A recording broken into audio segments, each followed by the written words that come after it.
Welcome back, everyone. It's Middays. We are live in the Golden Triangle at the Communiversity for the Forge Career Expo. We're joined now by Katie McCrary, co-owner, McCrary West Construction and McCrary Construction Services, and founding member of Forge, and Leigh Mansberg, Junior Achievement of Memphis. We appreciate you ladies joining us today. So tell us, first of all, Katie, how important is this expo to identifying future prospective employees? It's very important. At Forge, we say that exposure is our #1 goal.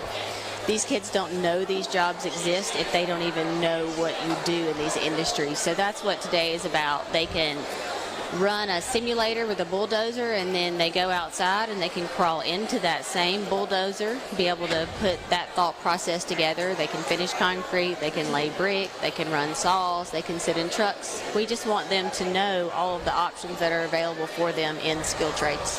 Got you. So this is a little different than sitting in a classroom in a high school, isn't it? No doubt. So what is Junior Achievement's role in this situation? Junior Achievement, first of all, we're just honored to be here because workforce readiness it's what we love to do, and coming down here to Columbus and seeing what Forge has put together in inspiring 2,500 children across 11 across 11 counties is how we build the workforce of our future. And Junior Achievement is here to support educators, to support counselors with curriculum, and to learn.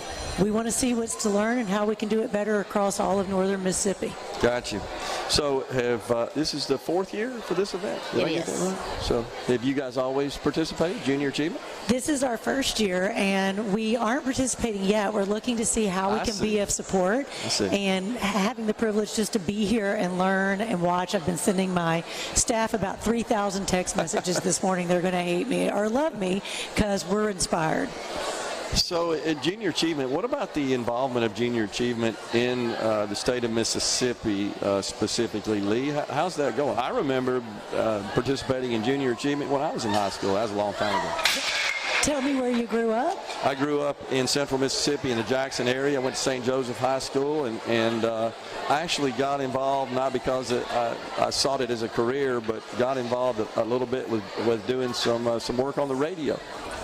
Back then, communications. I love that, and Junior Achievement has been in the region we're about to have our 70th birthday next year, and I'm really proud to share and announce that the Board of Junior Achievement of Memphis and the Mid-South has just adopted the 51 northern counties of Mississippi. There isn't presently, except for way, way north, a presence, and we cover Jackson now, and this is a fact-finding mission and a learning mission to see how we can serve the state of Mississippi and make sure that the economy grows and our children belong to their communities. They should stay a part of their communities and make those economies grow and be thriving members. Sure. Katie, what sort of feedback do you get from these students as they tour the expo and they get exposed to all the various trades and possible job options? What kind of feedback do you get, if any, from them?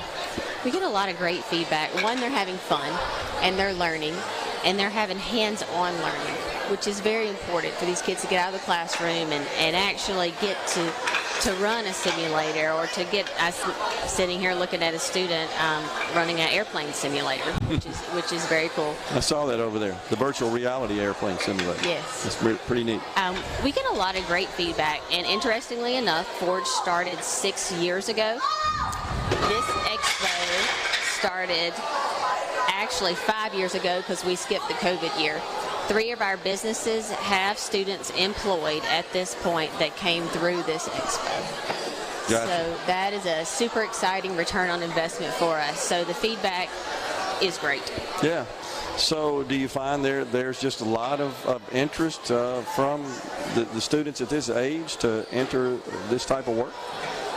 We do, and one of our goals is in the 8th grade. 8th graders are the students that come to this expo. At the end of this year of 8th grade, they'll be choosing whether they go into a CTE path or not.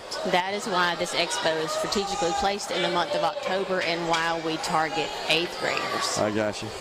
So, Leigh, you said you've been sending a load of texts back to the staff in Memphis. What can you share about that? What kind of ideas are flowing through your head about how junior achievement might be able to support and participate in this event?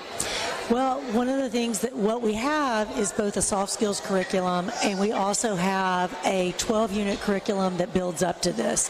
So as students start to prepare to come to something like this, it's about listening to our educators and refining that curriculum so it meets the needs of the state of Mississippi and each community in which we serve. What I love about Forge is just the playfulness and the imagination. Our theme is hands-on, minds open, and they've been making me laugh.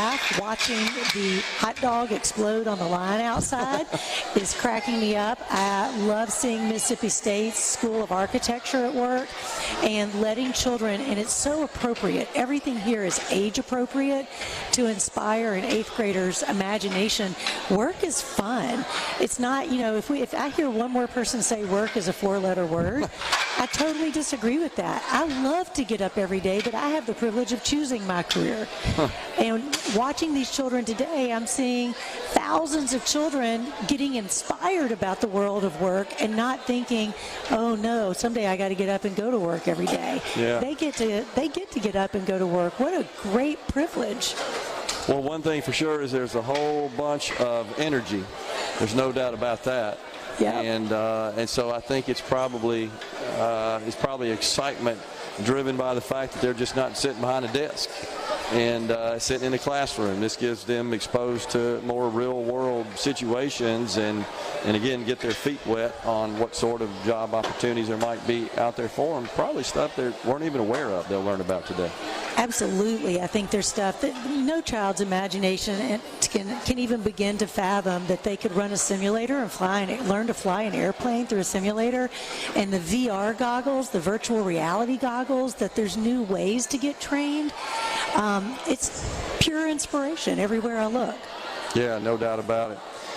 So anything in particular, Katie, that you're looking to take away from the event when you guys put this thing on and you meet with all these students? Is there any specifics that you're looking to take back? And will you have perhaps meetings back at the office and just kind of do a debriefing on who you met, what you found out, and start planning for next year? We do. Each year we have that. We kind of rehash what we heard at our booths, what kind of questions the kids asked, how can we better display that trade or that skill next year. Leigh and I have been upstairs. We also do a counselor's workshop that runs all day today. And we have been talking about school accountability and what that looks like, and does that really reflect our workforce? Yeah. And then we've also been talking about, I'm super excited, Leigh's office, Junior Achievement, is going to present this afternoon and talk about financial literacy and how well do kids understand that. Soft skills, if you ask any employer right now, what does an employee need that they don't have, one of our first answers is soft skills. Yeah. So we're learning a lot today, and we're super excited about moving forward with the data that we've gathered. What about the schools that participate? How important is this to them? What sort of feedback do you get from them? Well, our first year, 4 years ago, we started with 800 kids, and today and tomorrow we will push 2,500 kids through this expo. We started with 3 schools. We have 28 schools that will go through the expo, and we actually had to cut it off this year. So I would say that the response that we get is quite positive. Yeah, Leigh, I can just say from my recollection and very positive experience in junior achievement that this kind of looks like it's right up you guys' alley. Oh, this is my love language here. It's just hope everywhere you look, and the excitement of the kids. There's great things to come with this partnership. Yeah, no doubt. It certainly looks like it. Do you expect, Katie, that this will continue to expand? You'll have even more schools and more employers and vendors participate? That's our hope, yes. Yeah. I mean, certainly from the turnout today, it's pretty strong. This is a great venue to hold an event like this as well. It is. We're appreciative that EMCC partners with us because we are in every corner and crevice of this facility. And when you talk about expanding this, something that we went over with the counselors and we talked to the adults last night about is that the investment in this community from the businesses here is huge. Yeah. We have our employees running the booth, which means they are not charged out to a job today. Gotcha. We estimated last night that we have a little over $4.1 million of equipment Wow. here surrounding this facility, and that means that equipment's not charged out to a job today. So Gotcha. our investment is huge. That shows a commitment. Katie, Leigh, thanks for joining us. We're stepping aside for a break right now, folks. We're in the Element Well studio. We're at the Communiversity for the Forge Career Expo. We're coming right back. Lieutenant Governor Delbert Hosemann will join us at 11:50.